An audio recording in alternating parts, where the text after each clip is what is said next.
آپ کا عقیدہ کیا ہے؟ یہ کسی حد تک ڈیزم پر مبنی ہے۔ میں نے 3 مہینے تک تصوف پر عمل کیا اور دن میں 5 وقت نماز پڑھی۔ کبھی کبھی میں خدا کا شکر ادا کرنے کے لیے کمرے سے نہیں نکلتا تھا، لیکن کچھ بھی ٹھیک نہیں ہوا، سب کچھ بگڑتا گیا۔ لوگوں کی تقدیر پہلے سے لکھی ہوتی ہے۔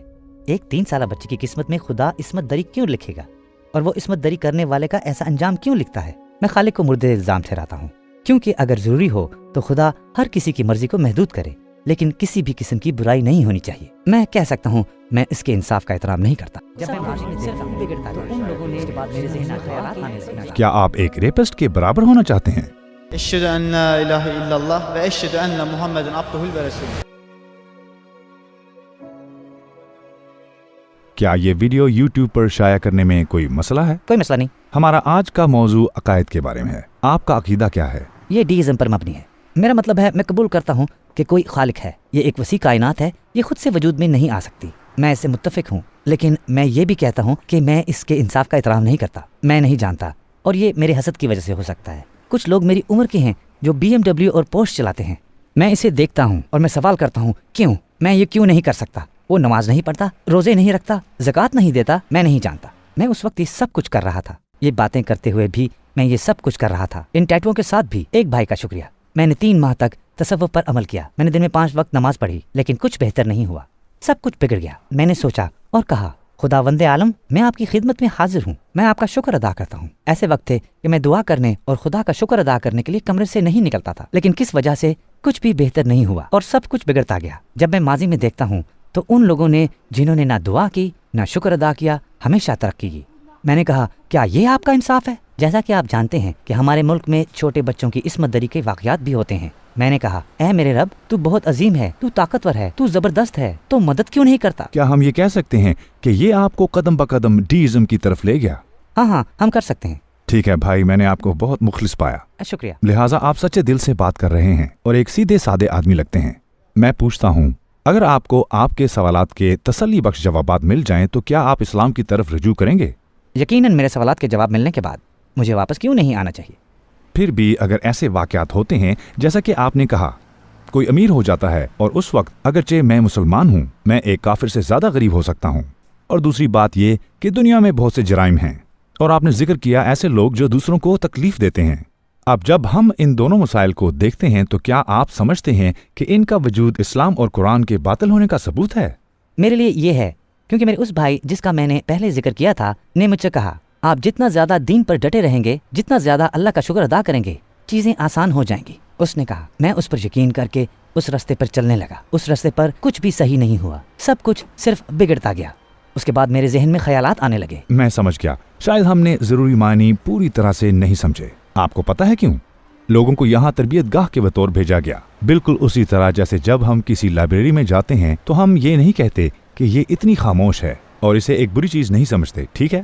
اب لائبریری کو پرسکون جگہ ہونا چاہیے، جو کہ لائبریری کا مقصد ہے۔ یا جب ہم جم جاتے ہیں تو لوگ ورزش کرتے کرتے تھک جاتے ہیں اور ہم لوگوں کو فرش پر خون اور پسینہ بہاتے ہوئے دیکھتے ہیں، ہم یہ نہیں کہیں گے کہ یہ ایک بری جگہ ہے۔ اس کے برعکس ہم کہیں گے کہ واقعی منطقی ہے، کیونکہ اس جگہ کو کھولنے کا مقصد یہی ہے۔ لوگ یہاں تربیت کے ذریعے اپنی طاقت بڑھا رہے ہیں اور وہ ترقی کر رہے ہیں۔ اسی طرح اس تناظر میں دنیا کے آغاز کا مقصد کیا ہے؟ اس کا مقصد لوگوں کی تعلیم کی سطح کو بڑھانا ہے۔ لوگوں کو یہاں روحانی تعلیم اور ترقی کے لیے بھیجا گیا ہے۔ جیسے امتحان، جب ہم امتحان کی بنیاد کو دیکھتے ہیں تو ہم اس کے بارے میں اس طرح سوچ سکتے ہیں جس طرح جسمانی نشوونما جم میں ہوتی ہے۔ مشکلات اور پریشانیاں بھی ترقی کی نشانیاں ہیں، بس دنیا کی مصیبتیں دلیل ہیں۔ لوگوں کی روحانی ترقی کی دوسرے الفاظ میں یہ اشارہ ہیں۔ پھر جب ہم اسے اس زاویے سے دیکھتے ہیں، جیسا کہ ہم نے کہا لائبریری کا خاموش ہونا علامت ہے کہ یہ اچھا ہے۔ اس تناظر میں دنیا میں جو مسائل درپیش ہیں، خاص طور پر جب مسلمان ہونے والے کو زیادہ پریشانی کا سامنا کرنا پڑتا ہے،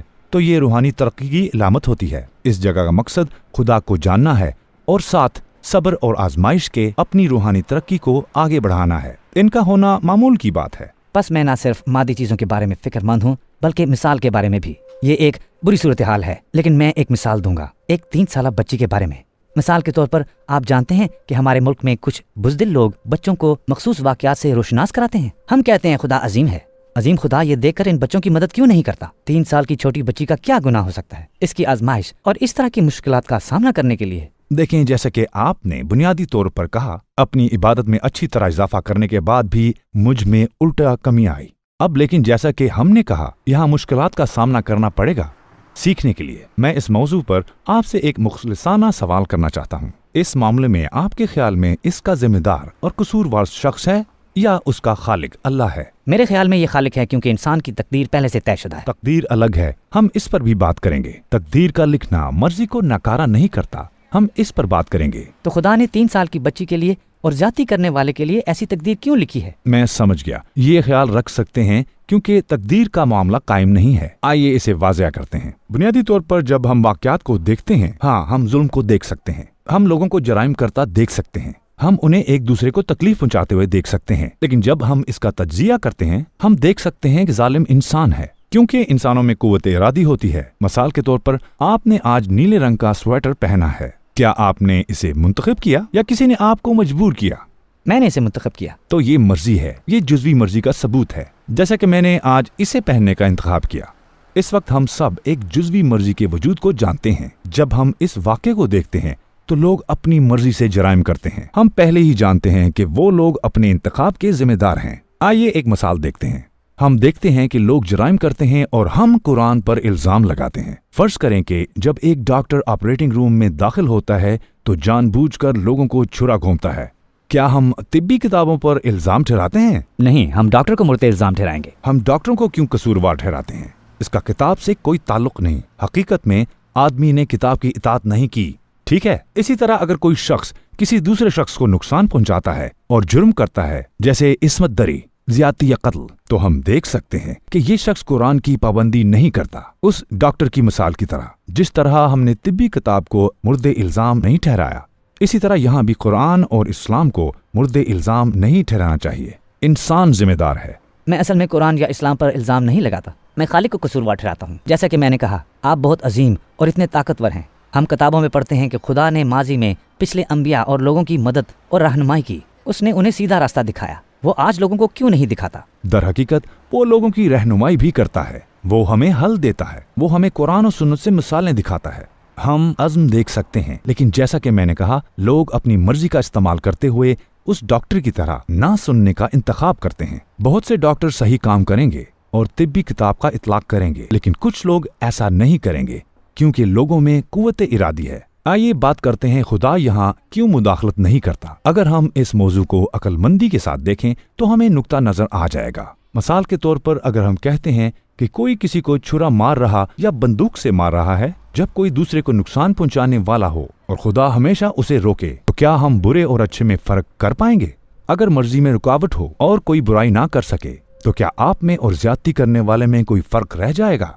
फिर अच्छाई और बुराई की तमीज नहीं रहती। क्या आप रेपिस्ट की बराबरी पर रहना पसंद करेंगे? नहीं, मैं नहीं करूँगा। लेकिन मैं सिर्फ ये चाहता हूँ कि अगर जरूरी हो तो खुदा हर एक की मर्जी को महदूद करे और कोई बुराई ना हो, सिर्फ अच्छाई हो, कोई बुराई ना करे और कोई जहन्नम में ना जाए।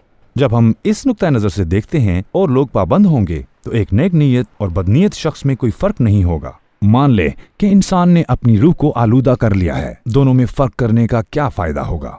ये तब होता है जब कुव्वत इरादी अमल में आती है। यहाँ खुदा मुदाखलत कर सकता है, लेकिन आम तौर पर तमाम मुदाखलत और जराइम की रोकथाम आज़ाद मर्जी में मुदाखलत करेगी।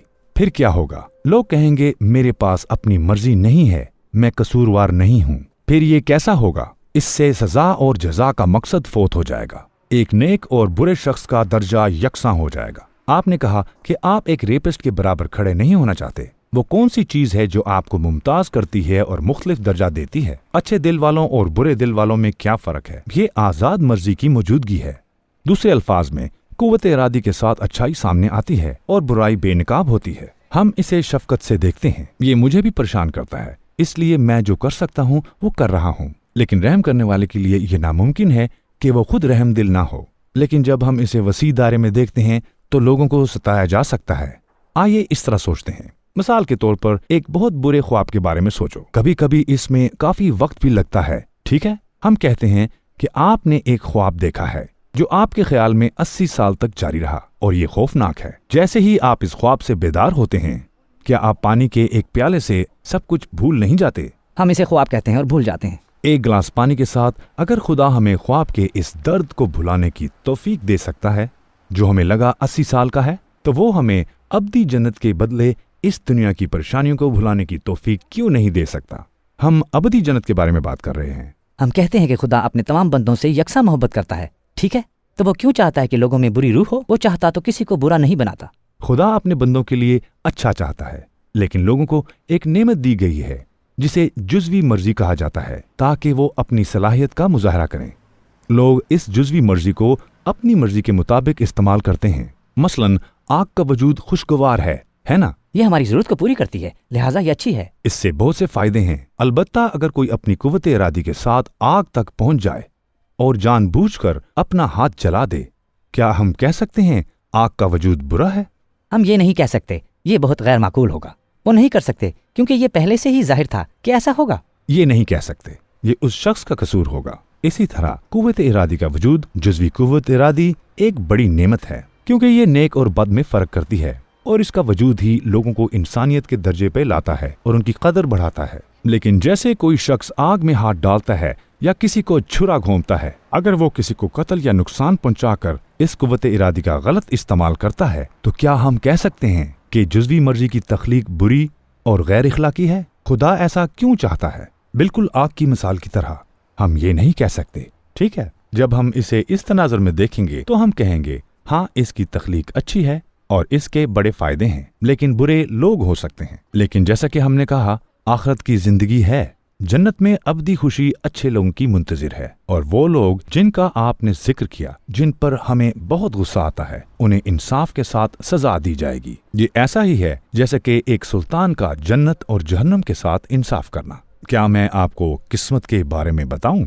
ये ऐसा कह लें, तकदीर खुदा का इल्म है। हम बाज़ औक़ात मुदाखलत और इल्म को उलझा देते हैं। जिस तरह सूरज के मुख्तलिफ रंग होते हैं, मिसाल के तौर पर कह लें कि एक पीला है और एक सुर्ख है, ये दो मुख्तलिफ खसूसियात हैं। इसी तरह अल्लाह का नाम अल अलीम है, अल्लाह का जानने वाला नाम। हम इस नाम के साथ किस्मत पर गौर कर सकते हैं। उसका दूसरा नाम अल कादिर है। हम तख्लीक जैसे अमाल के बारे में सोच सकते हैं। खुदा जानता है, लेकिन क्या वो हमारे साथ मुदाखलत कर रहा है? हम दो मुख्तलिफ तसव्वुरात को उलझा देते हैं। ये सूरज के दो मुख्तलिफ रंगों की तरह है। खुदा का नाम अल अलीम अलग है और अल कादिर अलग है। फिर हम कहेंगे हकीकत ये है कि खुदा कुछ जानता है, उसका मतलब ये नहीं कि वह मुदाखलत करे और हमें मजबूर करे। इनमें मुख्तलिफ खसूसियात हैं। फिर हम कहते हैं कि अगर ये हमारी किस्मत में पहले से लिखा हुआ है तो इसमें हमारा कसूर कैसा? हकीकत में ऐसा नहीं है। खुदा ने ये लिखा है क्योंकि वो जानता था कि हम ये करेंगे। एक छोटी सी मिसाल से बात खत्म करते हैं। फर्ज करें कि दो गाड़ियां मुख्तलिफ सिमत से आ रही हैं।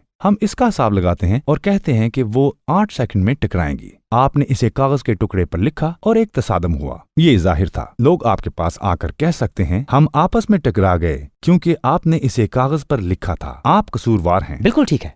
जाहिर है आपने अपने इल्म से इसकी निशानदही की और उसके मुताबिक लिखा। आपकी तहरीर आपके इल्म पर मुनहसर थी। इल्म मालूम चीज पर मुनहसर है। इसी तरह हमारी तकदीर के बारे में खुदा का लिखना उन वाकयात पर मुनहसर है। हम ऐसा इसलिए नहीं करते क्योंकि खुदा जानता है, बल्कि खुदा जानता है कि हम क्या करेंगे और वो उसी के मुताबिक लिखता है। पिछली मिसाल की तरह, मतलब हमें तकदीर के मामले पर इसी तरह गौर करना चाहिए। लिहाजा अगर कोई जुर्म करता है तो उसकी जिम्मेदारी उस शख्स पर आयद होती है। मैं समझ गया, ये अब बिल्कुल वाज़ेह है। क्या ये सब वाज़ेह है? जैसा कि मैंने कहा, मुझे हमेशा खुदा पर यकीन रहा है। अल्हम्दुलिल्लाह। इतनी बड़ी कायनात अपने तौर पर वजूद में नहीं आ सकती। ये किसी भी तरह मुमकिन नहीं हो सकता। ये वो सवालात थे जिन्होंने मुझे परेशान किया। क्या कहते हैं आज दीन की तरफ पलट जाएं? चलो ये करते हैं। आपको शहादत याद है ना? यकीनन, बिला शुबा। अशहदु अन ला इलाहा इल्लल्लाह व अशहदु अन्न मुहम्मदन अब्दुहु व रसूलुहु।